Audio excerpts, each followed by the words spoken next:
כפר ג'לוד הוא כפר ערבי דרומית לשכם המונה כ-500 תושבים ונמצא בגוש כפרים ערביים המוקפים בהתנחלויות.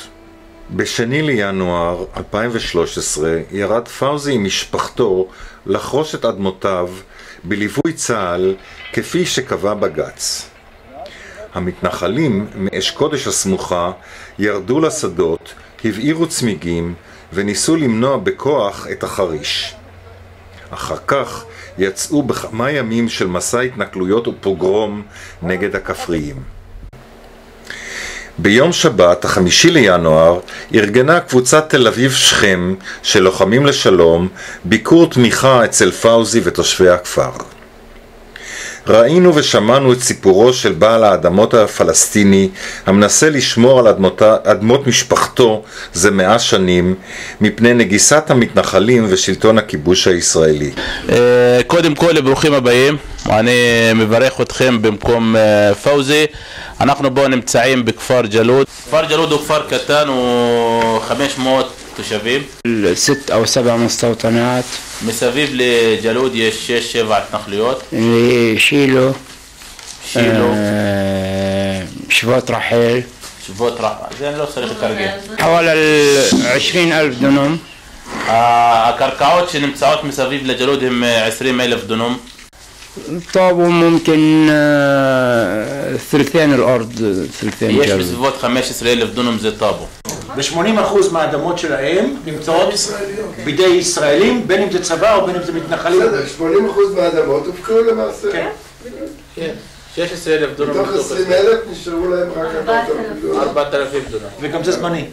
שיש לו חלקה של 150 דונם, התחילו לקחת כל שנה 20 דונם עד שהגיעו בסביבות 110 והשאירו לו 40 דונם מכל החלקה הזה שלקחו אותה יש קודש. חלקה של 150 דונם יש לה את השתילים של זיתים, מ-2001 החרימו אותו להיכנס אליה. הוא התלונן יותר מפעם למשטרה. ما فيش نتيجة واعترضت بواسطة محامي. והלך לעורך דין והתנגד. וחייבים הצבא שישמרו עליך שאתה מגיע לאדמה לקטוף את הזיתים. בסוף המתנחל התנגד עוד פעם למשפט ועכשיו יש משפט מחדש. אתה יש לך מסמכים של האדמות, אז המתנחל מה הולך להתנגד במשפט? מה יש לו? אז פאוזי אמר לו אין לו שום דבר. بقدم منها أرض إسرائيل. המתנחל לא מגיש שום דבר, שום מסמכות, רק אומר שזאת האדמה הישראלית. לא עוד 100 דונם שהמתנחל הזה שקיבל את הצו, הוא מכר מזה 50 דונם לאיזה... כן, ששמها? זייתון ישראל. מה זה אומר בתכלס כשמתנחלים רוצים לקחת שטח, מה הם עושים? ראשון הוא מביא אוהל ושם אותו על שטח שאמרו שזה שטח שייך למדינה. הגיע פאוזי לחרוש את האדמה אז הוא מתחיל לירות. قنواته هي مش مستغلة. אז כאילו הוא מפחיד אותו. تصبح عاملة. מפחיד אותו כמה פעמים, אז אומר שזה אחרי 4-5 שנים. החוק העות'מאני אומר שאם בעל אדמה לא מעבד את האדמה שלו 5 שנים, האדמה עוברת למדינה 3 שנים. אז זה חוק לפני כמה, 200 שנה, וזה מה שמנצלים, לא מאפשרים להגיע, אם לא הגעתי, האדמה היא שזה מה שקרה آخر أسبوع. אז הוא עכשיו מדבר על מצב מה שהוא היה לפני שבוע, כאילו. رحت أدخل الأرض بواحد واحد هيك كان التنسيق. אז היה לו תיאום בראשון לראשון, לפני 5 ימים, לקח 6 טרקטורים. رحت أزرع الأرض. והתחיל לחרוש את האדמה ולזרוע אותה. אז הוא מצא את המתנחלים, לפני שהגיע עם כפר ישבו באדמה. מתנחלים מאיפה? מתנחלים. מאש קודש.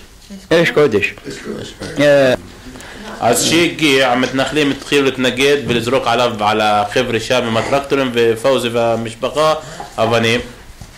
מישהי מהמתנחלות עלתה לטרקטור וניסתה להניע אותו ולא הצליחה. אם הייתה מה היה? سرقة المفتاح. אז היא לקחה את המפתח של הטרקטור. איזה חוץ? אז תרجع לו. واحدة طلعت على אני רוצה להוסיף שההתקפה לא הייתה רק בג'לוד. هي القضية بسبب الانتخابات הוא بإسرائيل. אומר שזה חושב שזה קשור לבחירות בישראל. מתנחלים מרגישים שנותנים להם יד חופשית עכשיו. עכשיו אף אחד לא יעצור אותם. באנו באמת גם לשמוע את הסיפור של פאוזי ושל ג'לוד ולהביע הזדהות באמת עם המצוקה הזאת שבה נמצאים, אבל אני גם רוצה לשאול את פאוזי מה הוא היה רוצה או זקוק לו מהישראלים. כל מודל לכל אחד שעומד לצידו. אומר אפילו זה שאנחנו אומרים לו, אנחנו מאחוריך, זה עוזר להם הרבה. עוד דבר שהוא מבקש מאיתנו זה להראות את המציאות כמות שהיא בתקשורת ובחברה. הוא אומר, הדבר השני שאפשר לעזור זה לעזור בתביעות משפטיות לאנשים שנפגעו בתוך הכפר עצמו, שהיכו אותו. ותודה רבה לכולם. שוכרן לג'מיע.